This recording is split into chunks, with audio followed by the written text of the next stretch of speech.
another DMU live stream. This one is everything that you need to know about postgraduate marketing. So things that we're going to cover today are just a bit about the different courses. We're going to speak to Associate Professor, easy for me to say, David Gordon. And we're also going to talk about, because we know it's a massive thing that's on everyone's mind this year, what learning is going to look like as of next year. So please, we're going to be here for the next 30 minutes. Drop us a comment, let us know you're watching, if you have any questions.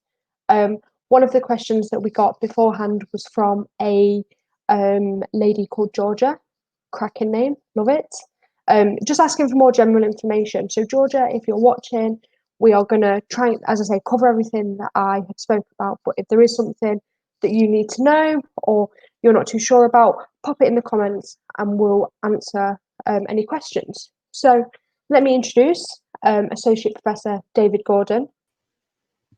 Hi, David. Lovely to have you here. So David, just to start off with, because you obviously work very closely with students on all of our marketing postgraduate programs. Firstly, can you just touch on sort of a bit about your background and who you are? Yeah, sure. Thank you very much, Georgia. So hello, everyone. My name's David Gordon. I'm an Associate Professor of Marketing at De Montfort University. I've been at De Montfort University for many years, did my undergraduate here, postgrad here, lectured part-time evenings and weekends for many, many years, and left 25 years of corporate life about 5 years ago to join the marketing department full-time. So I've got, if you like, both sides, both a corporate side and an academic side. So I've got that relevance of understanding of what we teach and how it applies to industry, what's important for business. So the three courses that we have at De Montfort University for postgraduates, we have an MSc in Marketing Management, and students don't need to have studied anything in marketing before. And we have many students that have come from a whole variety of backgrounds, whether it's maybe a science background or an English, a natural it's language background they've studied in their home country. Maybe it's humanities, maybe it's something scientific or maths or what have you. But they actually fancy changing their career or focusing a bit more if they've touched maybe marketing at a sort of under 18 level of study. They can come in and study marketing management. We also have the MSc in advertising and PR management, again for people they don't need to have studied it before, and that's more focused for people who are a little more creative, who like the idea of working for a creative or digital agency. And then lastly, we have the MSc in strategic and digital marketing. Now, this does require students to have studied marketing at an undergraduate level already, because we'll very quickly go into the concepts. We'll talk about a lot of the focus of social media marketing, e-marketing, developing the strategies, strategic planning, and we'll also go into things like Google Analytics. So students don't need to be mathematicians necessarily, but they just need to understand what the measurement tools are and how they can use that in a business. So they're the three MSc courses that we have. And again, coming from a corporate life and also having that dual life of working for a business. I worked for IBM for 15 years, as well as teaching. I'm really focused on what we teach in our qualifications has to be of use in real life. All of our courses are, and we have people who go on to fantastic jobs. So, Georgia, to answer your question specifically, sorry about that long intro, what will teaching be like? Okay, for the students that start in September, October this year, for the first semester, so before the December break, for the first semester, we're going to have blended teaching. There's going to be remote teaching, but every few weeks, as a student's class is going to have a face-to-face element. It's going to be properly socially distanced. The tables are going to be wide apart. There's not going to be interaction very closely with students. So students will still get that face-to-face interaction. Then after Christmas, again, we have to abide by government guidelines in the UK and obviously worldwide health guidelines. After Christmas, we're aiming at a phased return to full-time all the time. Yeah, just going back a step. Thank you very much for watching Gone and Girl. It's amazing to see that you're looking forward to studying with us. Which course that you're doing, and if you have any questions, just pop them in the comments, and we'll get those answered for you. But thank you very much for watching. As you said, you kind of quite rightly went on to how teaching and learning is going to look. But just bringing it back to the courses for the moment, and I know we have spoke about this before in the past, but I also think it is very important for students that are watching. In terms of career prospects that students can anticipate, can you just give us like just a quick overview of the sort of jobs that students going on to these that have done these 3 masters have gone on to do? Sure. Okay. For the marketing management, students could theoretically go into something like product management or brand management or even category management, which is usually the term for anyone working in a retail environment or retail environment, maybe with food, maybe with clothing, something like that. So the type of roles that people can go into, quite generic roles with a straight marketing management qualification. With the strategic and digital, because that's a more advanced marketing role, students will typically go into maybe a junior management position, possibly not straight away, but you'll have the tools in your marketing toolbox to be able to join teams, to make decisions, to be involved with plans, to be able to interpret analytics from social media, digital marketing, e-marketing, and to be able to guide the business development teams and the management teams on where these strategic focus areas should be.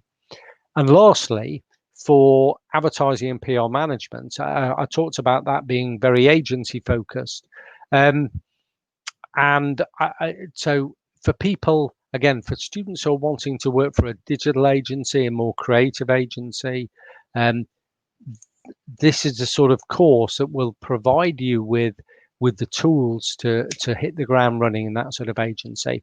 You will know the type of processes for bidding for work with other clients. You'll be able to very quickly join that agency team, and you'll be very familiar with the roles that those people have. And Georgia, I just want to focus on some examples previously that we've had. So I remember a lady from South Korea 3 or 4 years ago. She had studied undergraduate degree in the UK. She'd gone to a university on the south coast, done a placement year, had a really good placement year with a digital marketing agency, and she joined the masters. And the third element of all the master's courses, instead of a classic theoretical dissertation, students get the chance to be placed on a live business project. So each year, I'll go out and source a whole load of business projects, and we'll have clusters of students, not groups, but a cluster is kind of competitive, with local agencies, marketing departments of local companies. And they'll work as a junior consultant for that business problem. So when they go and apply for future jobs, they can actually say, I fixed this business problem. Anyway, this young lady from South Korea, she had done a great business research project. She updated her LinkedIn profile and she contacted me to say she'd been getting a few messages from a company and she wasn't quite sure who they were. They weren't telling everything about themselves. It turned out it was Google. Google were in effect headhunting graduates for a team they were putting together in the north of the UK, and she works for Google now. So we have students from all three MSCs working for agencies, working as brand managers, product managers, category managers for companies, and also working for big corporates. Amazing. Thank you so much for that, David. And as you mentioned, the business research project and executive company project that can be used in place of a dissertation it's a really great project, and we get a lot of positive feedback from our students. And as David says, there's a lot of transferable skills that you can learn that you can take on into your future careers. So we have a question from Ghana Girl. So Ghana Girl is studying marketing management, which is amazing. We're looking forward to welcoming you. And she was just wondering, would exams be online as well? Yes, if there are exams on any course, any of the subjects, some of them will be online. What's happened, I've advised the marketing team to move as many of exams that are more typically done in that face-to-face environment in a condensed time, to move those over to an assignment. Sometimes if there are timed exams, and we release the questions at a certain time and have to have completion at a certain time, we're fully aware that if people are working remotely, their broadband may be absolutely fine 99% of the time, but there is that 1% chance that it won't be working, and we don't want to penalize anyone. So again, what we've done is moved a lot of the exams, physical exams, we've moved them to be assignments that can be done remotely in a longer time fashion. Oh, nearly started speaking then with my muted mic. So the next question is not relevant for you, David, but it is from Sufran. So Sufran just wants to know a bit more information about the MSc in accounting and finance. Unfortunately, as you can see, this is a marketing program. So what we're going to do is we're going to pop in the email address of Linda Hickson. It's just there as well. Love when that happens. Now, Linda Hickson is our head of department for accounting and finance and is lovely. And we'll be able to answer any questions you have. So we'll also put it in the comments. But if you do have any questions, then just email them Linda and she'll be happy to help. Another question, and then I'm going to pop on about your DMU future. So when are we expected to have our academic timetable?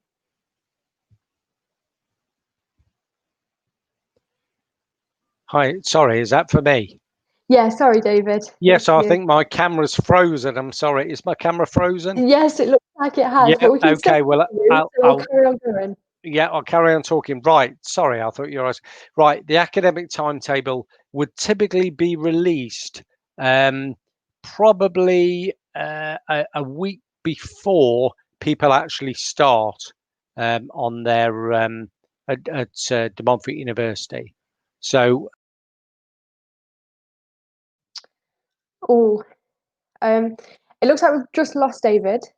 I can see at the bottom it's looking like the device is not connected. So what we'll do is we'll ask. Oh, David might be back. apologies for that. Right. No, that's fine. Okay. So people will get the timetable about a week before they actually start at De Montfort. We can't do it any time before that because there's about 100 different algorithms that we need to knit together, and different combinations of people, rooms and times of students and a whole load of other things. So unfortunately, we can't do before that, but you will definitely have your timetable before you start the course. You'll know, you'll be able to plan your time around, potentially if people have got caring responsibilities or they've got part-time jobs, you will know what's fixed and firm, and you will know what other free time you've got. Thank you very much for that, David. Gonna go, no need to thank us. That's what these live streams are here for, to help you answer any questions. So please feel free to drop us a comment if you have anything else to ask. Now, if you're planning to start or continue your higher education journey in 2020, we want you to know that DMU is here for you every step of the way. We are living in a significant year for everyone, for you, for ourselves. It's been a very strange and confusing year. So what we wanted to do is talk a little bit about Your DMU Future, which is our way of connecting safe campus living, quality teaching, one-to-one time for academics, and a great student experience, all within our diverse, inclusive, and welcoming DMU community. We're committed to ensuring you get the extra help you may need with your life, work, and study. So, David, you touched on it a little bit earlier, which was talking about, and I think that your camera might have frozen again, and we've lost David again. So, what we'll try and do is if we can just, whilst David is, I believe he's back again. So yeah, we'll try and add David in again. Sorry It's not about being that. our friend. It's not our friend today, is it, David? No, I'm sorry about this, but you can really tell that it's absolutely live. It's definitely not recorded. This is what happens. This is what happens. So you touched on it a little bit more, and we are going to go into a little Q&A after this, where I'm going to ask you a bit more questions. But is there anything, I know, like you say, you spoke about it a bit more earlier. Is there anything else you'd like to add in terms of the sort of Your DMU Future and the resources that are going to be available to students? Yeah, we in terms of support for students, there are a number of levels of support.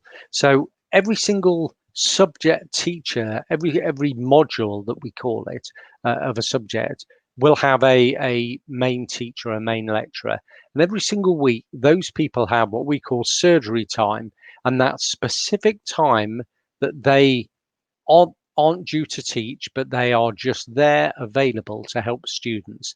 And that's the sort of thing.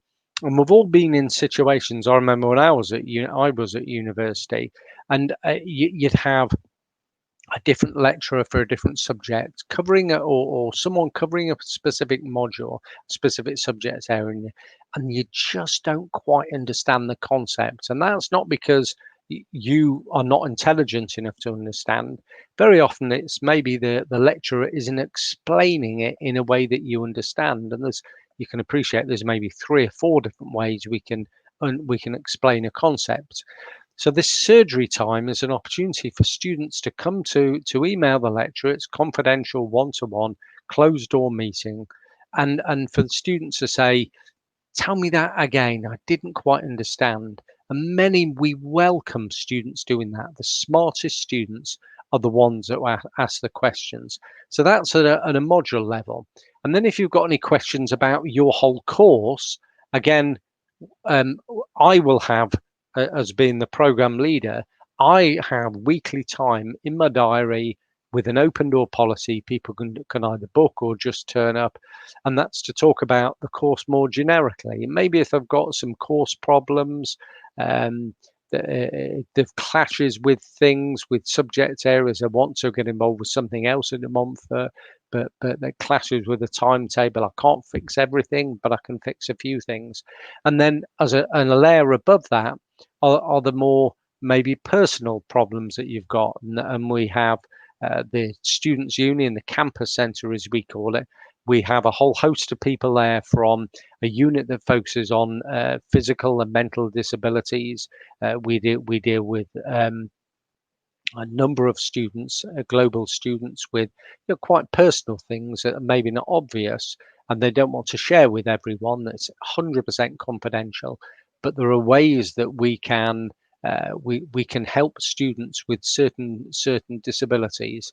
And then there's obviously help with, maybe if it's advice on visas and housing and those sort of things. So again, it's layer upon layer of help for students. So no one is on their own. There are so many areas for help. Thank you for that, David. We have got about 10 minutes left. So we're going to jump into a little bit of a Q&A now, just to answer some of the questions that students have been asking us. The first one is a question, so students can pre-book onto this and ask their questions. So this is a question from Gizam, and I know you've touched on it a little bit. So Gizam asks when we can reach the academic calendar, and how is the online teaching system. So I don't think we've spoke about the Blackboard. So I think we've answered the first part, but if you can just go on to the second part. Sure, yeah. We use an online environment, a portal, if you like, called Blackboard. And within Blackboard, it enables us, we'll have a particular area for whatever subject you're studying. and that's a whole repository of all the lecture slides for the seminars, for any other help and advice and tips. And what we'll do before Christmas, every single formal lecture, so typically classes are 3 hours long. And so the first hour is a formal lecture. And what all lecturers will do is pre-record that before the lecture time, before their session. So in effect, your first hour won't be timetabled. Students will be expected to have listened to the recording. The recording will be on this Blackboard portal, but to join, they will join through, similar to this, a video conference. It's a slightly different technology, but they will join as a group, and you'll have the lecturer there, the instructor there, and you'll have maybe 20, 25 of your classmates also on the screen as well. What this environment will enable the tutor to do is have set the tasks. Students will have done the reading, would have reminded people about what they've learned, take questions and answers, have a general class discussion, and then split out into much smaller groups, much like you would in a typical university seminar. And then what the tutor will do is work their way around the different groups and go into the individual discussion areas, stimulating discussion, collecting ideas, and then at the end of the couple of hours, bring everyone back together again and have another class discussion. As well as that, there will be guest speakers, that'll either pre-recorded speakers from big prominent companies talking about how the subject that you're learning relates to real life. And also there'll be some live sessions. And in addition to that, there may be some short recordings, sort of 10-minute, quarter of an hour recordings of business videos that the tutor will then come back in and ask questions. What did students understand by that specific situation? So it's a whole mixture, but it's very creative, very interactive, and there's absolutely nothing lost by it being done remotely. It'll be totally engaging. Thank you for that, David. Hopefully that answers your question. Next question we've got is from Denise. So Denise, and again, you have touched on this, but because the students asked it, I just want to address it directly. So Denise has asked, will there be some face-to-face lectures, or will all lectures be done online? No, thanks, Georgie. No, it'll be a mixture. It'll be it'll be blended before Christmas. There'll be some remote, and as I said, we're aiming for every 4 or 5 weeks there'll be that touch point with the rest of the class and with your tutor.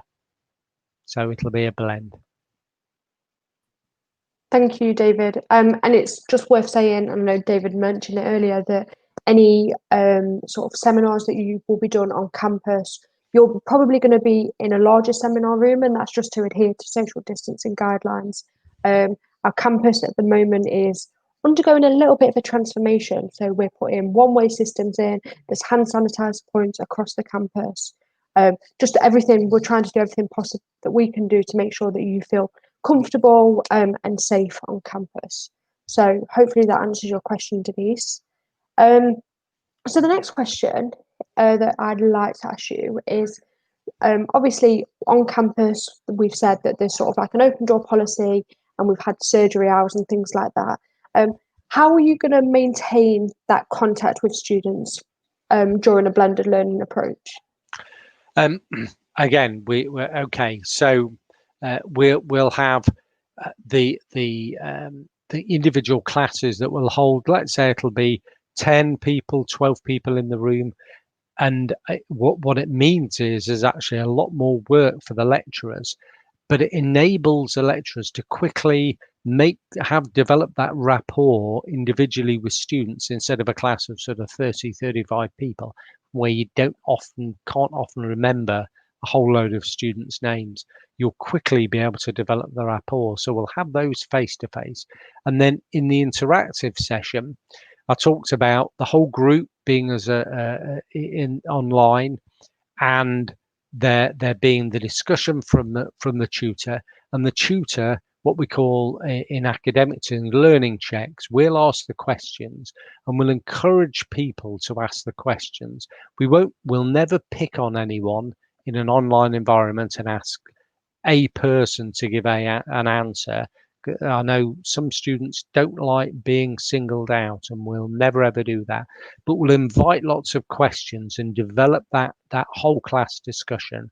And then as we break out into the individual groups using this technology with the different compartments, virtual compartments, and the tutor goes from one to another and spends 3 or 4 minutes in each group, and make sure that each different discussion group, small cluster of students, has that much closer interaction. Um, our students do this after within 2 or 3 days. We know we've tested this out for a number of months. We know that students start getting very familiar with this way of learning. It's not good or bad. It's just different, and every university is having to do it to be safe. But you will definitely get that face-to-face close interaction. Perfect. Thank you so much, David. The next question, and this is from obviously working very closely with you and the marketing academics, is you have a lot of guest speakers, and there is surprisingly quite a lot of practical elements to this course, which I don't think people always anticipate. So obviously things like your trips and may not be able to happen, but how are you looking to still bring that element to the courses? Okay, brilliant. I came off a couple of calls this morning with from 25 years in business. I've worked for Sage accounting software, Pegasus, which is UK based, Pod of Infor, one of the world's biggest software independent software groups, and IBM for 15 years.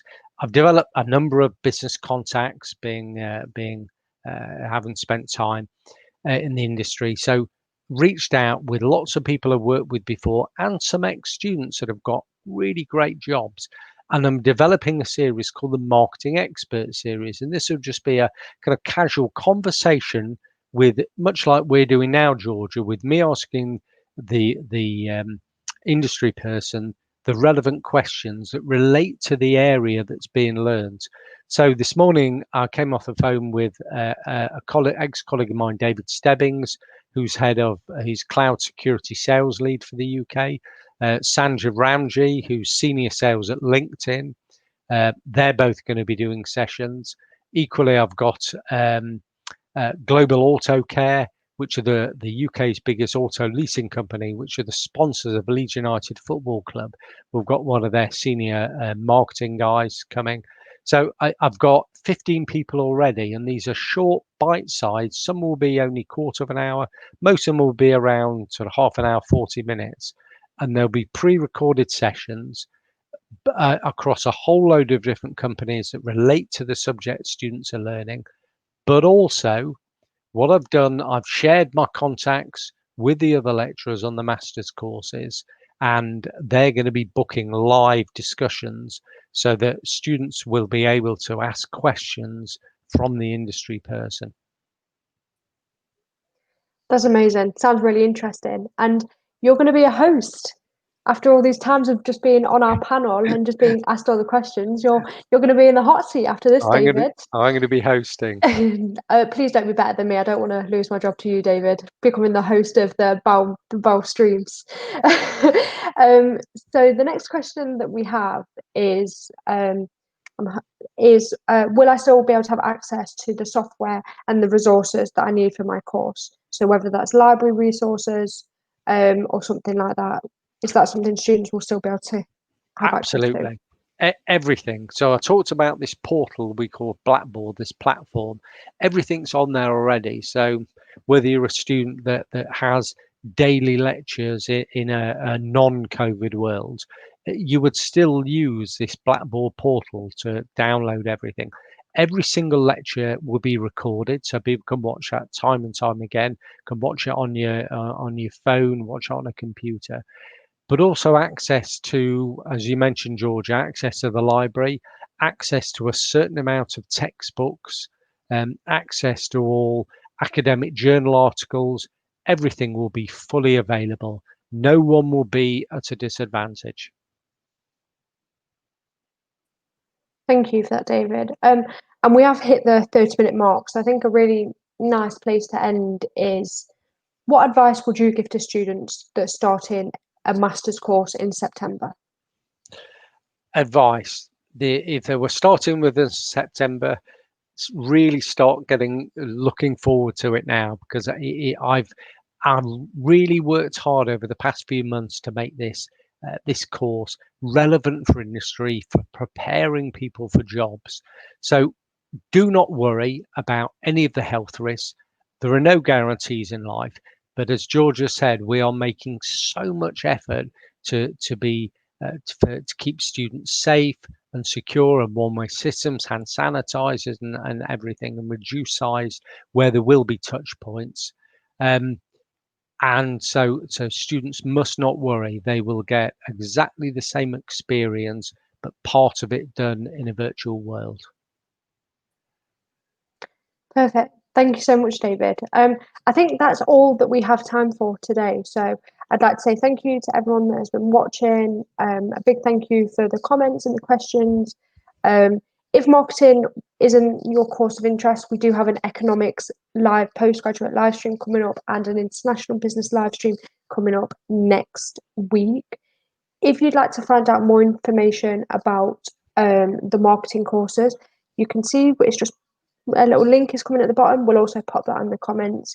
If you'd like to find out more about DMU's blended learning approach, your DMU future, we'll also put that in the comments as well, so you can find out more information, because that's where the most up-to-date information is. But from me, thank you very much for watching, and we hope you have a lovely rest of the day. Thank you. Bye. Thank you. Thanks.